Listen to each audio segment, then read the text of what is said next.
Hi అండి. కథావాణికి స్వాగతం. కేకే భాగ్యశ్రీ గారు రచించిన ఒకే గూటి పక్షులు అనే నవలను వింటున్నాం కదండి. ఈరోజు 9వ భాగం వినేద్దామా? ఆ మరునాడు ఇందును దగ్గరుండి ఇంటర్వ్యూకి తీసుకెళ్లాడు బాలు. బాగానే చేశానంది ఇందు. ఆమె ఒక పేరున్న కంపెనీలో కంప్యూటర్ ఆపరేటర్గా ఉద్యోగానికి వచ్చింది. ఇంటర్వ్యూ బాగా చేయడం వలన ఆ ఉద్యోగం తనకు రావచ్చునన్న ధీమా ప్రదర్శించింది ఇందు. సాయంత్రం ఆమెను తీసుకుని దీప్తి వారపత్రిక ఆఫీస్కి వెళ్ళాడు బాలు.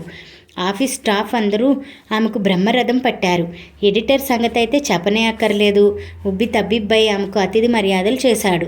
అక్కడి నుండి ఇంటికి చేరుకునేసరికి మానస ఫ్రెండ్ నీలిమ వచ్చి ఉంది. ఇందుని చూసి థ్రిల్ అయిపోయి మురిసిపోయింది. ఆమెతో ఎన్నో ఫోటోలు దిగింది. ఆ ఫ్లాట్స్లో ఉండే మరికొందరు అభిమానులు వచ్చి ఇందుని కలిసి అభినందించారు. అందరూ అలా తన్ను చుట్టుముట్టి పొగుడుతుంటే ముడుచుకుపోయింది ఇందు. అసలే ఆమె మితభాషి, పైగా పబ్లిసిటీకి దూరంగా ఉండాలని ఆశించే మనిషి. కానీ అనుకోకుండా ఇటువంటి సిచ్యువేషన్ ఫేస్ చేయాల్సి రావడంతో విపరీతమైన నెర్వస్గా ఫీల్ అవుతోంది. ఆమె మనోభావాలు గ్రహించిన బాలు వాళ్ళందరినీ మర్యాదగా సాగనంపాడు. నీలిమ కూడా నిష్క్రమించింది. నిశ్చింతగా ఊపిరి పీల్చుకుంది ఇందు. రేపు ఉదయం బయలుదేరుతాను బాలుగారు. మీరు చేసిన సహాయానికి చాలా థ్యాంక్స్ అంది ఇందు భోజనాలు చేస్తున్న సమయంలో. అప్పుడేనా? మీరు వచ్చి 2 రోజులేగా అయ్యింది. మరో 2 రోజులు ఉండండి. మా వైజాగ్ అందాలను చూసి మరీ వెళ్దురు గాని అన్నాడు బాలు. ఇప్పుడు కాదండి, మరోసారి ఒకవేళ నాకు ఉద్యోగం వస్తే ఎలాగో ఇక్కడే ఉండాలిగా సున్నితంగా తిరస్కరించింది ఇందు. ఇంటి దగ్గర వాళ్ళ అమ్మా నాన్నలు బెంగ పెట్టుకుంటారేమో, వెళ్ళనీయండి అంది మానస. ఇందుకు పొలమారింది. వెంటనే తల మీద అరచేత్తో తట్టి మంచినీళ్ళు తాగించింది విరజ. చూసారా, వాళ్ళ గురించి అన్నానో లేదో మిమ్మల్ని తలుచుకున్నారు ఉత్సాహంగా అంది మానస. ఇందు ఓసారి ఆమె వైపు చూసి తలదించుకుంది. ఆమె కళ్ళల్లో ఏదో దైన్యం తొంగి చూస్తోంది. ఆమెకెందుకో ఆ ప్రస్తావన ఇష్టం లేదనిపిస్తోంది. ఆమె వాలకం చూస్తూ ఉంటే అది మొదటగా గ్రహించిన వాడు బాలు. వెంటనే టాపిక్ మారుస్తూ, టమాటో రసం చాలా బాగుంది ఇందుగారు, వేసుకోండి అన్నాడు చటుక్కున. మానస, విరజ కూడా అక్కడితో ఆ విషయాన్ని వదిలేశారు. మీరు నన్ను గారు అని గౌరవించడం మానేస్తేనే మరోసారి మీ ఇంటికి వస్తాను చిరుకోపం నటించింది ఇందు. అలాగే ఇందు, ఇక మీదట నిన్ను ఇందు అనే పిలుస్తాను. అలా అయితేనే మీరు నాకు ఆత్మీయులన్న విషయం స్పష్టమవుతుంది అన్నాడు బాలు. అదిగో మళ్ళీ గారు మీరు అంటున్నారు. ఇందు నవ్వింది. ఓకే బాబా, అలవాట్లో పొరపాటు, మళ్ళీ అనను తను నవ్వేశాడు బాలు. శృతి కలిపారు విరజ, మానసలు. ఇందు నవ్వుతుంటే బాలులో ఏదో స్పందన. ఆమె చిరునవ్వు అతడికి ఎవరినో గుర్తుకు తెస్తోంది. ఏదో జ్ఞాపకం మనసు తెర మీద అస్పష్టంగా కదలాడుతోంది. ఆ రాత్రంతా అతడు ఆలోచిస్తూనే ఉన్నాడు. తెల్లవారుతూనే ఇందును ట్రైన్ ఎక్కించాడు బాలు. ఆమె నిష్క్రమణతో ఇల్లంతా బోసిపోయినట్లు అనిపించింది మానసకి. విరజకి కూడా ఇందు తెగ నచ్చేసింది. నిష్కల్మషమైన ఆమె నవ్వు, ఇబ్బంది పెట్టని ఆమె ప్రవర్తన, ఇవన్నీ ఎవరినైనా ఆకట్టుకుంటాయి అనిపించింది బాలుకి. తనకి ఇందుకు ఏదో అనుబంధం ఉండి ఉంటుంది. అందుకే ఆమెను చూడగానే మనసు ఆప్యాయంగా స్పందిస్తుంది. పదే పదే ఆ భావనే మెదిలేది బాలు మనసులో. మొత్తానికి ఇందు వారందరినీ హృదయాల మీద చెరగని ముద్ర వేసింది. ఒరేయ్, ఎవడరా నా పెళ్ళాన్ని తెచ్చుకొని ఇంట్లో పెట్టుకున్నది? దమ్ముంటే బయటికి రారా, నువ్వో నేనో తేల్చుకుందాం. పెద్ద పెద్ద కేకలు వినిపిస్తూ ఉంటే బయటకు పరిగెత్తుకొచ్చారు బాలు, మానస, విరజలు. అప్పటికే ఆ ఫ్లాట్స్లో ఉండే మనుషులందరూ తమ తమ ఇళ్లలోంచి బయటకు వచ్చి వింతగా చూస్తున్నారు. శివ అప్పటికే బయటకు వెళ్ళిపోయాడు. బామ్మగారు కూడా ఆ కేకలు ఏమిటా అని వింతగా చూస్తున్నారు. ఎవరు నువ్వు? ఎవరు కావాలి? మర్యాద లేకుండా ఏమిటా మాటలు? గదమాయించాడు బాలు. అతడు బాగా దాగినట్లున్నాడు. మనిషి నిలబడలేకుండా తూగిపోతున్నాడు. కళ్ళు ఎర్రగా చింత నిప్పుల్లా ఉన్నాయి. నేనెవరో తెలుసుకోవాలంటే ఇదిగో నీ పక్కనే నుంచొని చోద్యం చూస్తోందే, దీన్ని అడుగు అంటూ మొరటగా విరజ చేయి పట్టుకుని ముందుకు లాగాడు. విరజ కంపరంగా చూస్తూ అతడి పట్టు నుండి విదిలించుకుంది. బాలు కళ్ళతోనే ప్రశ్నించాడు ఎవరని. అసహ్యం నిండిన ఆమె చూపులను బట్టి అతడికేదో అనుమానం కలిగింది. నా మొగుడు, ముక్తసరిగా చెప్పింది విరజ. శభాష్, నీకింకా నేను నీ మొగుడన్న విషయం గుర్తుందన్నమాట. కొత్త మొగుడిని మరిగి ఆ విషయం మర్చిపోయావనుకున్నాను బాలుని మింగేసినట్లుగా చూస్తూ అన్నాడు ఆ వ్యక్తి. విరజ ముఖం పాలిపోయింది. నలుగురు విడ్డూరంగా చూస్తూ ఉంటే ఆమెకు తల కొట్టేసినట్లుగా ఉంది. ఏమిటా మాటలు? మతిగాని పోయిందా అంది కోపంగా చూస్తూ. అవునే, నా ఫ్రెండ్ ఒకడు నిన్ను వీడితో చూశానని చెప్పగానే నా మతి పోయింది అన్నాడు నిలబడలేనట్లుగా ఊగుతూ. విరజ అవమానంతో తల దించుకుంది. ఆ మాటలు బాలుని ఎంత నొప్పిస్తాయో ఆమెకు తెలుసు. తనకు తన బిడ్డకు ఆశ్రయం ఇచ్చి ఆదరించిన ఉత్తముడు బాలు. తన వలన అతడు నిందల పాలు కావడం ఆమె సహించలేకపోతుంది. అలాగని పెదవి విప్పి ఏమీ అనలేకపోతుంది. పూటుగా తాగి విచక్షణ కోల్పోయి ప్రవర్తిస్తున్న మనిషితో వివాదం అనవసరం. బాలు అతడి వైపు సౌమ్యంగా చూస్తూ, లోపలికి రండి, మనం సవిసరంగా మాట్లాడుకుందాం అన్నాడు అతడి చేయి పట్టుకుంటూ. ఆ చేతిని విదిలించి పారేస్తూ, నీతో నాకేంట్రా మాటలు అన్నాడు విరజమొగుడు. బాలు 4 తన్ని తగలేక అతడితో ఏం మాటలు మానస మందలింపుగా అంది బాలు చెవిలో. ప్లీజ్ మను, అతడు తాగి ఉన్నాడు, కానీ మనం లేముగా, కాస్త నిగ్రహంతో వ్యవహరించాలి అన్నాడు బాలు. అందరూ విడ్డూరం చూస్తున్నట్లుగా చూస్తూ ఉంటే ఏదోగా అనిపిస్తోంది. ఈ గలాటాకి హసిత లేచి విరజను చుట్టుపుట్టుకుపోయి ఏడవసాగింది. బేష్, ఈ తొర్రిపిల్లతో సహా నా పెళ్ళాన్ని ఉంచుకున్నావన్నమాట. అబ్బో, ఆపరేషన్ కూడా చేయించావన్నమాట. ఇంకేం, దీనికి నేనెలా గుర్తుంటాను? తడబడుతున్నాయి అతడి మాటలు. విరజకి మొండి ధైర్యం ఏదో ఆహ్వానించింది. బాలుని అన్నన్ని మాటలు అంటుంటే వింటూ ఊరుకోవాలనిపించలేదు. నేనెప్పుడో చెప్పాను బాలు, ఇలాంటి చిక్కులేవో వస్తాయని దెప్పిపడుపుగా అంది మానస. మను ప్లీజ్, నువ్వు కాసేపు ఊరుకో చురుగ్గా చూశాడు బాలు. మానస మరీ మాట్లాడలేదు. తాగి వచ్చిన మనిషితో యుద్ధం ఎందుకని బాలు మృదువుగా ప్రవర్తిస్తుంటే అది అతడి మెతకతనంగా భావించిన విరజమొగుడు మరీ పేటరేగిపోయాడు.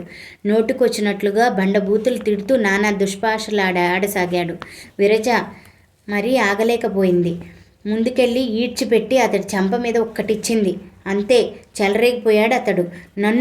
నన్ను కొడతావా? నీకెంత ధైర్యం? ఇదంతా నువ్వు వీడిని చూసుకునే చేసావు కదూ? తిరిగి మీదకి రాబోయాడు. విరజ కాళికావతారం ఎత్తింది. కబడ్దార్, అడుగు ముందుకేసావంటే మర్యాద దక్కదు. సిగ్గు లేదు అంత నీచంగా మాట్లాడటానికి?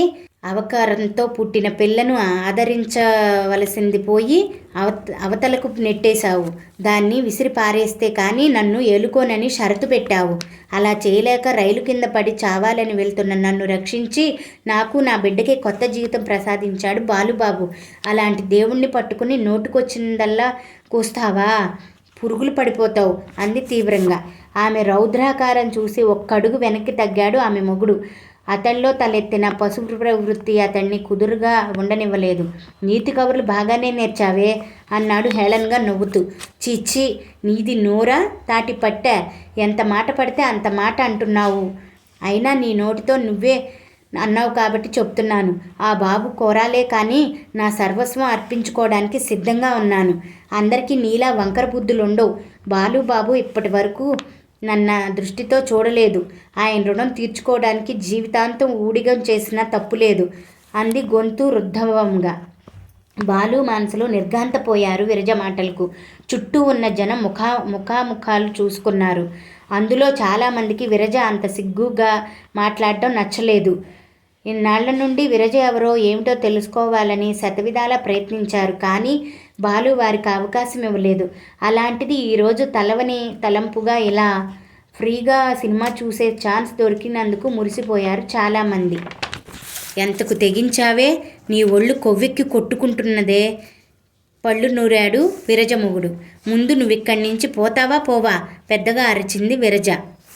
నేనెక్కడికి పోతానే? వీడు నిన్ను లేపుకొచ్చాడని పోలీస్ కేసు పెట్టి నిన్ను నాతో తీసుకుని మరీ పోతాను అన్నాడు బెదిరిస్తూ. విరజ కొంగు బిగించి దూకుడుగా వాడి మీదకు వెళ్తూ, అలాగా, పిలవరా పోలీసుల్ని. నన్ను నా బిడ్డని వీధిలోకి తోసేశావని నేనే నీ మీద గృహహింస కేసు పెడతాను. వాళ్లే నిన్ను మూసేసి 4 వడ్డిస్తారు అంది వ్యంగ్యంగా. ఆ మాటలకి వెనక్కి తగ్గాడు అతడు. ఆమెకింత ధైర్యం ఎక్కడి నుంచి వచ్చిందో అతడికి తెలియడం లేదు. ఎన్ని విధాల హింసించినా ఇంట్లో ఓ మూల పడుండే పెళ్ళం ఇవాళ ఎదురుదాడికి దిగడం ఇంత గొలిపింది. నీ అంతు చూస్తాను. ఏమీ చేయలేక వెనుతిరిగాడు విరజమొగుడు. నీ మొహం అలాగేలే, విడాకుల కాగితాలు పంపిస్తాను, దయచేయి అంది నిర్లక్ష్యంగా. వాడు అలాగే అవాకులు చవాకులు పేలుకుంటూ వెళ్ళిపోయాడు. ఆనాడు పిరికిగా ఆత్మహత్యా ప్రయత్నం చేసిన విరజేనా ఈమె? ఆశ్చర్యపోయాడు బాలు. పరిస్థితులు మనిషిని ఎంతగా రాటు తేలుస్తాయో అర్థమైంది అతడికి. మానస ఇంకా షాక్లోంచి తేరుకోలేదు. విరజ మాటలే ఆమె చెవుల్లో ప్రతిధ్వనిస్తున్నాయి. బాలు అంటే ఆమెకి అంతటి ఆరాధనా భావమా? ఒక స్త్రీ నలుగురిలో అలా ఒక మగాడి గురించి మాట్లాడిందంటే దాని అర్థం ఏమిటి? పలు రకాల ప్రశ్నలు వేధిస్తున్నాయి మానసను. ఇంకా తమనే పరిశీలనగా చూస్తున్న అపార్ట్మెంట్స్ వాసులందరికీ చూస్తూ చేతులు జోడించింది విరజ. అందరికీ విషయం అర్థమైంది కదా, ఇక వెళ్ళరండి. తాజా సమాచారం ఏదన్నా ఉంటే ఎప్పటికప్పుడు నేనే తెలియజేస్తాను అంది ఉక్రోషంగా. శివ వాళ్ళ నాయనమ్మ ముందుకొచ్చింది. నీ ధైర్యానికి మెచ్చుకుంటున్నానమ్మాయ్. నీ భర్తకు బాగా బుద్ధి చెప్పావు. ఆడదంటే ఆటబొమ్మ అనుకుంటున్నాడు కాబోలు. ఇలాంటి వాళ్ళకి బుద్ధి చెప్పాలంటే నీలాగా ప్రవర్తించాలి అంది విరజ వైపు అభినందనపూర్వకంగా చూస్తూ. విరజ ముఖం వికసించింది. చాందాసురాలు అనుకుని 70 ఏళ్ల బామ్మగారు ఇలా విశాల దృక్పథంతో ఆలోచించడం నిజంగా చాలా గొప్ప విషయం. ఆవిడ అభిమానానికి విరజ కళ్ళు చెమర్చాయి. మరిద్దరి ముగ్గురు విరజను ప్రశంసించారు. మిగిలిన వాళ్ళందరూ ఆమె మాట తీరును దుయ్యబడుతూ తమలో తామే గొణుక్కుంటూ ఎవరి ఇళ్లల్లోకి వాళ్ళు వెళ్ళిపోయారు. విరజ, ఆమె వెనుకే బాలు, మానసలు లోపలికొచ్చారు. బాలుకి ఏదోగా ఉంది. విరజ ధైర్యానికి అతడికి ఆశ్చర్యంగాను ఆనందంగాను కూడా ఉంది. మానసిక ఒత్తిడిలోనే ఆత్మహత్యా ప్రయత్నం చేసిన విరజ ఆ ఆలోచన విరమించుకోవడమే కాకుండా భర్త దుర్మార్గానికి ఎదురు తిరిగే ప్రయత్నం చేయడం అతడికి వింతగొలుపుతోంది. పైగా తన గురించి ఆమె చేసిన వ్యాఖ్యానం అసలు ఏముంది ఆమె మనసులో? ఆమె ముఖంలోకి సూటిగా చూడలేకపోతున్నాడు బాలు. నేను అలా మాట్లాడడం మీకు ఇబ్బందిని కలుగజేసిందని నాకు తెలుసు బాబు. కానీ పశువులా ప్రవర్తిస్తూ నానా కూతలు కూస్తున్న ఆ మనిషి నోరు మూయించాలంటే ఆ పాటి తెగువ అవసరం అనిపించింది. అందుకే అలా మాట్లాడాల్సి వచ్చింది. మీ మనసు కష్టపెట్టి ఉంటే నన్ను క్షమించండి అంది విరజ సిగ్గుతో తల వంచుకొని. బాలు ఏమీ మాట్లాడలేదు. మానస మాత్రం నువ్వు అలా మాట్లాడినందుకు మేము ఏమీ అనుకోం, కానీ దానివల్ల మీ మీద నలుగురికి చులకన భావం ఏర్పడుతుందేమో అంది విరజ వైపు జాలిగా చూస్తూ. కావచ్చు. మీరన్న ఆ నలుగురు నన్ను ఆదుకున్నారా? పట్టెడన్నం పెట్టారా? ఎవరో ఏదో అనుకుంటారని నాకు బాధ లేదు. బాలుబాబుకి నా మీద అసహ్యం కలగకుండా ఉంటే చాలు. గొంతు రుద్ధమైంది విరజకు. బాలు కలవరపడ్డాడు. ఆమె కళ్ళల్లోని తడి చూడగానే కదిలిపోయాడు. చాచా, అదేం కాదు విరజ గారు. మగాణ్ణి, నాకు పర్వాలేదు, దులుపుకుపోతాను. కానీ ఆడపిల్ల మీ మీద మచ్చపడితే అది జీవితాంతం సమసిపోదు. అదే నా బాధ అన్నాడు నొచ్చుకుంటూ. నా గురించి మీరు ఇలా ఆలోచిస్తుంటే నాకు చాలా హాయిగా ఉంది బాలుబాబు. ఇప్పుడు అదే చెప్తున్నాను. నా దృష్టిలో మనిషికి సర్వస్వం మనసే. అది మీకెప్పుడో ఇచ్చేశాను. మిగిలిన వారి గురించి నాకు తలపే లేదు చెప్పేసి కళ్ళు తుడుచుకుంటూ వడివడిగా లోపలికి వెళ్ళిపోయింది విరజ. అవాక్కై చూస్తూ ఉండిపోయారు బాలు, మానసలు. విరజ ఆంతర్యం వారికి అర్థం అయ్యి కానట్లుగా ఉంది. విరజలో ఉన్నది కేవలం కృతజ్ఞతాభావమేనా లేక ఇంకేదైనా? బాలుకి అంతా అగమ్యగోచరంగా ఉంది. విరజ వ్యక్తిత్వం ఇంకా అతడికి అంతుపట్టనట్లుగానే ఉంది. ఒక ఆడపిల్ల అంత ధైర్యంగా పబ్లిక్ ముందు ఒక మగాడి గురించి అలా మాట్లాడుతుంటే ఆ అమ్మాయి అతన్ని ఆరాధిస్తుందనే అర్థమా? పదే పదే ఈ ప్రశ్న వేధిస్తూనే ఉంది బాలుని. విరజ చెప్పినట్లుగానే విడాకుల కోసం అప్లై చేసింది. మానసే దగ్గరుండి ఆమెను లాయర్ దగ్గరికి తీసుకెళ్ళింది. ఆ లాయర్ శారదకు ఫ్రెండు. విరజ సమస్యను సానుభూతితో అర్థం చేసుకుంది. ఒకవేళ ఆమె క్షణికావేశంలో ఈ నిర్ణయం తీసుకుందేమోనన్న అనుమానంతో ఆమెను తరచి ప్రశ్నించింది లాయర్. చూడమ్మా, జీవితం చాలా విలువైనది.